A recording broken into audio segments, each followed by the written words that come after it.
Nama saya Sofina Hartono dengan NIM 246212013. Di sini saya akan menjelaskan alur pencatatan laporan keuangan yang dimulai dari jurnal khusus hingga ke neraca lajur, serta laporan alokasi biaya, dan laporan biaya produksi seksi persiapan, laporan biaya produksi seksi penyelesaian, serta laporan laba rugi dan neraca. Selamat menonton! Baik, langkah pertama kita mulai pada jurnal penjualan. Sebagai contoh, kita akan mengambil pada tanggal 3 Januari. Dengan nomor faktur 1. PT Budi Kencana membeli plywood sebesar 600 juta yang kita catat di posisi kredit. Karena ada PPN 10% sebesar 60 juta yang kita catat juga di posisi kredit, maka piutang dagang yang berada di posisi debit adalah sebesar 660 juta. Setelah dicatat di jurnal, data tersebut kita posting ke buku pembantu piutang. Di buku pembantu piutang, kita akan mencatat di posisi debit. Kenapa di posisi debit? Karena perusahaan tersebut jadi memiliki kewajiban kepada kita untuk membayarkan hutang ke perusahaan kita. Dan juga nantinya akan menambahkan saldo piutang dagang oleh PT Budi Kencana. Pada periode akhir, kita melakukan rekapitulasi untuk menjumlahkan semua total kolom di jurnal penjualan. Total akhir piutang sebesar 8.690 juta. Inilah kemudian yang akan kita posting ke buku besar. Dengan nomor rekening 1131 di posisi debit. Di jurnal pembelian, kita akan mengambil contoh pada tanggal 11 Januari. Di sini kita membeli dari CV Garuda Mas, yaitu persediaan BBM dan pelumas, sebesar 3.900.000. Karena ada PPN masukan 10% sebesar 390.000, maka utang dagang yang kita catat di posisi kredit sebesar 4.290.000. Setelah menjurnal, kemudian kita akan mencatat di buku pembantu hutang. Di buku pembantu hutang, kita mencatat di posisi kredit. Kenapa di posisi kredit? Karena kita memiliki kewajiban untuk membayar hutang kepada CV Garuda Mas, yang nantinya akan menambahkan saldo hutang pada CV Garuda Mas. Pada akhir periode, kita akan melakukan rekapitulasi yang akan dicatat ke buku besar. Dengan nomor rekening 2101, kita akan mencatat di posisi kredit yang nantinya akan menambahkan saldo hutang dagang di buku besar.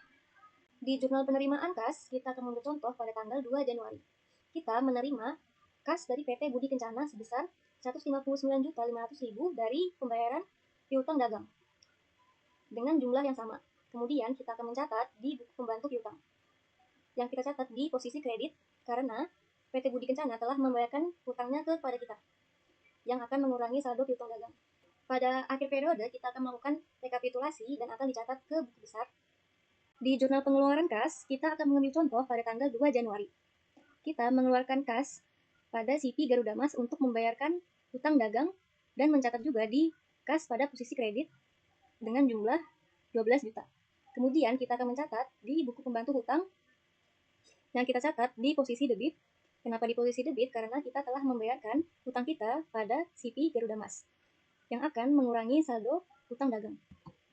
Pada akhir periode, kita akan melakukan rekapitulasi yang kemudian akan kita catat ke buku besar. Pada jurnal pemakaian barang, kita akan mengambil contoh pada tanggal 1 Januari. Di sini kita memakai kayu log sebagai persediaan bahan baku sebesar 1.500.000 juta pada posisi kredit dan seksi persiapan barang dalam proses biaya bahan baku sebesar 1.500.000 juta pada posisi debit. Kemudian kita akan mencatat ke buku pembantu biaya dengan nomor rekening 523111. Kita akan mencatat di posisi debit. Pada akhir periode, kita akan melakukan rekapitulasi yang kemudian akan kita catat ke buku besar dan juga buku pembantu biaya. Di buku besar kita akan mencatat di nomor rekening 5213 pada posisi debit. Setelah semua proses posting ke buku besar selesai, tahapan berikutnya adalah menyusun neraca lajur. Di sini kita mengumpulkan semua saldo akun untuk mempermudah penyusunan pelaporan keuangan nantinya. Bisa dilihat pada layar, kolom pertama adalah neraca saldo sebelum disesuaikan. Angka-angka di sini diambil langsung dari saldo akhir setiap akun di buku besar yang sudah kita bahas sebelumnya. Setelah selesai membuat neraca lajur kolom pertama, yaitu neraca saldo sebelum disesuaikan, kita akan beralih ke jurnal memorial. Sebagai contoh, saya akan mengambil pada tanggal 31 Desember 2008 dengan nomor bukti 1, barang dalam proses biaya bahan baku seksi persiapan sebesar 78.880.000 pada posisi debit, barang dalam proses biaya tenaga kerja seksi persiapan sebesar 40.272.000 pada posisi debit, barang dalam proses biaya overhead pabrik seksi persiapan sebesar 3.086.070 rupiah pada posisi debit. Dan Persediaan produk dalam proses seksi persiapan sebesar Rp122.238.070 pada posisi kredit. Data-data yang ada di sini telah disesuaikan dengan soal yang ada. Setelah memasukkan data-data yang ada di soal ke dalam jurnal memorial, kita akan melakukan rekapitulasi untuk memudahkan pencatatan ke buku besar maupun ke buku pembantu biaya. Setelah itu, di neraca lajur, kita akan membuat kolom kedua dengan nama jurnal memorial pertama atau penyesuaian pertama. Nominal yang ada di sini mengambil dari jurnal memorial yang kita bahas sebelumnya. Setelah selesai membuat kolom 2 di neraca lajur, kemudian kita akan beralih ke rekapitalisasi biaya dan alokasi biaya overhead pabrik. Di sini, semua nominal yang kalian lihat di kolom jumlah itu diambil langsung dari saldo buku pembantu biaya yang sudah kita catat sebelumnya. Bisa kita lihat di tabel ini, biaya-biaya tersebut langsung dikelompokkan ke departemennya masing-masing. Ada departemen pembantu, departemen produksi, yaitu seksi persiapan dan penyelesaian. Selain itu, ada juga biaya yang masuk ke administrasi umum dan juga pemasaran. Nah, di sini gimana cara kita memindahkan biaya dari departemen pembantu ke departemen produksi. Di sini saya akan mengambil contoh pada alokasi listrik. Kita menggunakan dasar pemakaian listrik KWH, bisa dilihat total pemakaiannya adalah 1 juta KWH. Pada seksi persiapan, mereka memakai 300.000 KWH, maka persentasenya adalah 30%. Cara menghitungnya, 30% dikali total biaya listrik, sehingga muncul angka alokasi sebesar Rp9.391.500 untuk seksi persiapan. Proses yang sama juga kita lakukan untuk biaya seksi bengkel yang dialokasikan berdasarkan jam tenaga kerja dan biaya umum pabrik berdasarkan jumlah karyawan. Setelah semua dihitung, nominal-nominal inilah yang akan muncul di tabel rekap utama. Setelah mengisi rekapitalisasi dan alokasi biaya overhead pabrik, kemudian kita akan menyusun jurnal memorial 2. Berdasar dari rekapitalisasi dan alokasi biaya overhead pabrik, kita akan mengisi nomor bukti 19, 20, 21, 22, dan 23. Di sini saya akan memberikan contoh untuk nomor bukti 19. BOP sesungguhnya seksi persiapan dengan nominal Rp9.391.500, posisi debit. BOP sesungguhnya seksi penyelesaian sebesar Rp12.522.000, posisi debit. Biaya administrasi dan umum pada biaya lain-lain sebesar Rp6.261.000 pada posisi debit. Biaya pemasaran pada biaya penyusutan yang lain sebesar Rp3.130.500 pada posisi debit. Dan BOP sesungguhnya seksi listrik sebesar Rp31.305.000 pada posisi kredit. Nominal-nominal ini diambil dari rekapitalisasi alokasi biaya overhead pabrik pada departemen seksi listrik yang kita bahas sebelumnya. Hal ini berlaku pula pada nomor bukti 20, 21, 22, dan 23. Nominalnya diambil dari rekapitalisasi alokasi biaya dan overhead pabrik. Setelah semua alokasi biaya overhead selesai, kemudian kita akan menyusun laporan biaya produksi.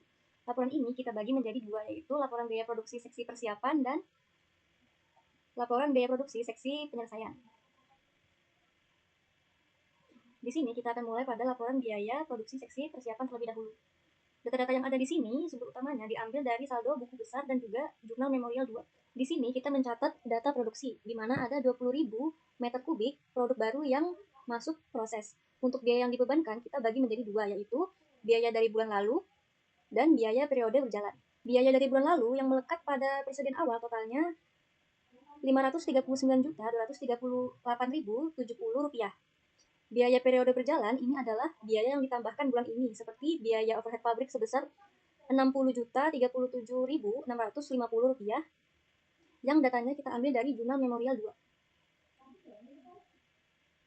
Total biaya per meter kubik yang dihasilkan di seksi ini adalah Rp217.323. Bisa kita lihat pada tabel perhitungan biaya, total biaya produksi kumulatif di seksi ini adalah Rp4.599.275.720. Dari jumlah tersebut, produk selesai yang ditransfer ke seksi penyelesaian adalah sebanyak 19.200 meter kubik. Setelah disesuaikan dengan produk yang hilang di awal proses, kita mendapatkan angka Rp4.259.534.067. Angka inilah yang menjadi harga pokok operasi ke seksi penyelesaian. Selanjutnya, kita ke laporan biaya produksi seksi penyelesaian. Seksi ini menerima produk dari seksi persiapan sebanyak 19.200 meter kubik. Di sini, harga pokok dari seksi persiapan yang dikirim adalah sebesar Rp4.259.534.067. Kemudian ditambah dengan biaya tenaga kerja dan overhead pabrik di seksi penyelesaian itu sendiri. Kemudian ditambah dengan biaya tenaga kerja dan overhead pabrik di seksi penyelesaian itu sendiri. Setelah dihitung, total biaya kumulatif di seksi ini menjadi Rp4.343.513.667 dengan biaya per unit sebesar Rp219.369. Jika kita lihat tabel perhitungan biaya di bagian bawah, harga pokok produk selesai yang siap ditransfer ke gudang adalah sebesar Rp6.210.926.277. Ini didapat dari gabungan harga pokok seksi persiapan ditambah dengan biaya-biaya yang ditambahkan di seksi penyelesaian ini. Sisanya sebesar Rp240.8.389. Tetap tinggal di departemen sebagai persediaan produk dalam proses akhir. Kemudian kita akan melanjutkan jurnal memorial kedua dari nomor bukti 24, 25, dan 26. Di nomor bukti 24, kita mencatat transfer harga pokok dari seksi persiapan ke seksi penyelesaian sebesar Rp4.259.534.067. Angka ini di sisi debit masuk sebagai biaya bahan baku di seksi penyelesaian, karena bagi mereka produk dari seksi sebelumnya adalah bahan baku utamanya.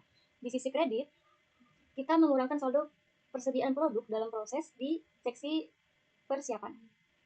Kedua, pada nomor bukti 25, kita mencatat hasil akhir dari seksi penyelesaian. Produk yang sudah selesai diproses menjadi persediaan barang jadi akhir senilai Rp6.210.927.277. Sedangkan produk yang belum selesai dicatat sebagai persediaan BDP seksi penyelesaian sebesar Rp240.8.389. Terakhir, pada kode nomor 26 digunakan untuk mencatat harga pokok penjualan Plywood sebesar Rp5.110.863.131. Angka ini didapat dari perhitungan saldo awal barang jadi ditambah hasil produksi periode ini, dikurangi saldo akhir barang jadi yang tersisa di gudang. Kemudian kita akan mencatat keseluruhan jurnal memorial 2 ke kolom 3 sebagai penyesuaian kedua. Nominal yang ada di sini diambil dari jurnal memorial kedua. Setelah itu, kita dapat membuat neraca saldo setelah disesuaikan dengan cara menyesuaikan neraca saldo sebelum disesuaikan dengan penyesuaian pertama dan juga penyesuaian kedua. Setelah itu, kita akan mendapatkan hasil dari neraca saldo setelah disesuaikan. Langkah terakhir di neraca ledger ini adalah memisahkan akun-akun tersebut. Akun real seperti aset, hutang, dan modal akan kita pindahkan ke kolom neraca. Sedangkan akun nominal seperti pendapatan dan beban akan masuk ke kolom rugi laba. Proses ini agar kita bisa melihat apakah perusahaan mendapatkan laba atau rugi pada periode tersebut. Setelah menyelesaikan laporan biaya produksi dan juga neraca lajur, kita akan mulai menyusun laporan keuangan. Yang pertama adalah laporan rugi laba.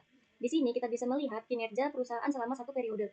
Bisa kita lihat total pendapatan di luar usaha kita mencapai Rp81.750.000 yang didapat dari pendapatan bunga hingga laba penjualan aktiva tetap. Hasil akhir dari laporan ini menunjukkan laba bersih sebelum pajak sebesar Rp2.637.183.619, yang nantinya angka laba ini akan kita pindahkan ke laporan posisi keuangan atau neraca. Terakhir adalah laporan neraca. Laporan ini menggambarkan posisi aset, kewajiban, dan ekuitas perusahaan per 31 Desember. Pada sisi aktiva lancar, kita bisa melihat saldo kas sebesar Rp4.440.282.430. Dan piutang dagang bersih setelah dikurangi cadangan kerugian piutang, total aktiva lancar kita adalah Rp13.847.482.619. Sedangkan pada sisi pasifa, terdapat kewajiban pendek seperti utang dagang, utang pajak, serta ekuitas yang terdiri dari modal dan laba ditahan. Tujuan akhir dari tabel ini adalah memastikan bahwa total aktiva harus seimbang atau balance dengan total kewajiban dan juga ekuitas. Dengan selesainya laporan neraca ini, maka berakhirlah seluruh proses siklus akuntansi biaya dan keuangan yang saya kerjakan. Demikian presentasi tugas saya. Semoga penjelasan ini dapat memberikan gambaran yang jelas mengenai siklus akuntansi di PT Keledang Plywood. Terima kasih atas perhatiannya. Saya Sabrina Hartono pamit undur diri. Wassalamualaikum warahmatullahi wabarakatuh.